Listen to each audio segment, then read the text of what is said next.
Good evening, everybody. Sorry for the delays and the drama. I am Steve Coos, your friendly neighborhood anchor. I meant to do this about 30 minutes ago, but I got into a deep conversation about some recent comedians who played here locally in upstate New York. One of our producers just went to go see John Mulaney. Very funny guy. And I got excited because I'm actually going to go be seeing Jon Stewart, who's playing here in Albany in the next couple of weeks. So got to chit-chatting, and before I know, I was 30 minutes late for our 13 Now YouTube newscast. So please accept my sincerest apologies. Who's your favorite comedian? You guys got any? Let me know in the comments. One of my favorites, 1980s legend by the name of Sam Kinison. Look him up if you haven't heard him. Absolutely hilarious guy, taken way too soon from us. Another famous comedian I loved, Mitch Hedberg. He passed away, I think, in the early 2000s. Another great comedian, super funny material, very original stuff. Things you really don't hear much today in the comedy world.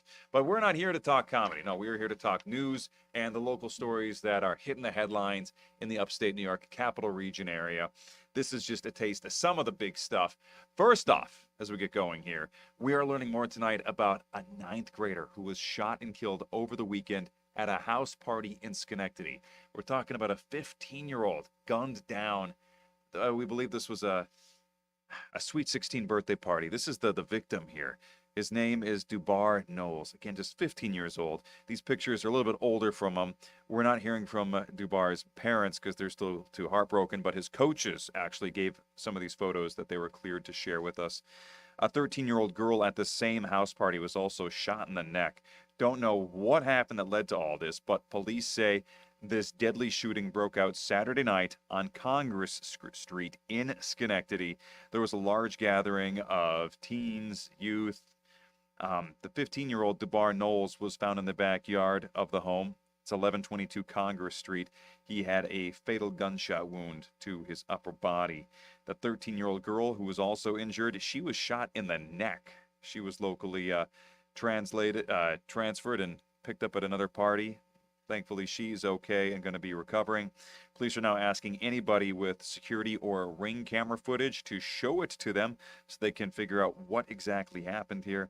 The Schenectady school superintendent also says counselors and social workers will be available at school tomorrow for anybody who needs to deal with this heartache and loss. Again, a kid just 15 years old, taken too soon. Again, at a house party, of all things, when kids are supposed to be kids and having fun. So that's unfortunate. This next story, not as deadly, thank goodness, but even more interesting, very dramatic story. We're talking about a former exotic dancer who worked at a gentleman's club called Shenanigans. She's now telling all to Artessa Bentulin about what she says was extremely illegal behavior going on at this club, Shenanigans. Listen to some of these wild details. Now, the owners of this club, they've already been arrested by the FBI for some serious inappropriate misdeeds, allegedly.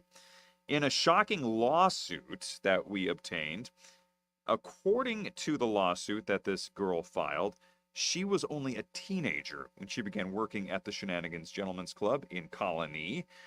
She filed the lawsuit against the club because she says she started in April of last year, 2023, and immediately was told she needed to sell, not lap dances, she needed to sell a minimum of $500 worth of cocaine, drugs, each and every day.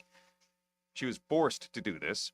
She claims she had to sell the drugs to the customers because it's what the managers demanded of her. And then on top of that, she was supposed to rob the customers, steal from them when they weren't looking, on top of selling them the drugs. The dancer, whose name we're not revealing, keeping her identity hidden for her own safety, she says it was all under the discretion of the owners of Shenanigans, Robert Savacco and that general manager, the guy you saw right there. His name is Luigi Canessa. Both of them are named in this dancer's lawsuit. Canessa, the name might ring familiar to you, he was actually arrested and charged earlier this year, accused of selling meth to an undercover officer. That got him busted. The FBI also was looking into him. Court documents state the FBI is currently investigating Canessa for drug trafficking, sex trafficking, as well as wire fraud. So this guy's doing some serious time. We did reach out to the attorneys for the defendants of Shenanigans nightclub, but no word from them just yet. this story by Artessa Bintulin was magnificently done. There's a whole lot more to it than I can just break down right here for you. But if you want to hear about all the legal deeds that were going down at this gentleman's club, allegedly, according to one of their former dancers, go to our website, wnyt.com, and check out this two-part series. You won't be disappointed. This one could be up for an award or two come next Emmy season. All right, well, next story, whenever I do these types of YouTube 13 Now newscasts, I like to end with something a little more positive. And this story, this is pretty positive. Over the summer, y'all might remember we had some pretty dangerous storms blow through our area, including one that absolutely devastated the home of a couple living out in Greenfield. Well, the couple, thank goodness for Good Samaritans and a great community, because they helped supply them with a brand new home that they can move into once again. Their old home was completely destroyed by a giant tree that came crashing down right through their roof. Kevin and Karen Julius, they moved into this new trailer home just a couple of days ago. It all came to be because of Clarice Eaton from the Rebuilding Together Saratoga County Association. They helped hook the Julius family up with a new home, because this is what their old home looked like. Yeah, that's not getting buffed out anytime soon. They had significant damage, and then the pouring rains just destroyed the rest of it. The house was red tagged. They weren't allowed to go back into it to live anymore. Julius's family, that was, knocked down back in April. A giant pine tree that was struck by lightning even, came crashing down on top of their home. So the couple says at the time they were fortunate to escape with their lives and also their beloved dog, but because they were on a fixed income, they just could not afford to rebuild their home of the last 22 years. With the help of the New York State Homes and Community Renewal Program, and again, thanks to the Rebuilding Together Saratoga County program, the Julius family was able to move into their new Saratoga Greens mobile home community, and we are so thrilled for them, because I think when you don't have a house or a stable place to live, a lot of things can get messed up. A lot of things can fall through the cracks. Many people end up homeless that way permanently, because all of a sudden you don't have a home. You're living out of your car breaks down, then you can't even live there anymore. And before you know it, you're out on the streets and you can't get to your job to afford to pay any bills, and things could spiral pretty quickly. So great news. The Julius family is now back in a home, and we here at News Channel 13 are very happy for them. And I'm happy for all of you that tuned in for us tonight. We're going to be back in about 40 minutes or so for News Channel 13 at 11 o'clock with the stories I just mentioned, including much more interesting stuff, including a few breaking items that you won't want to miss out on.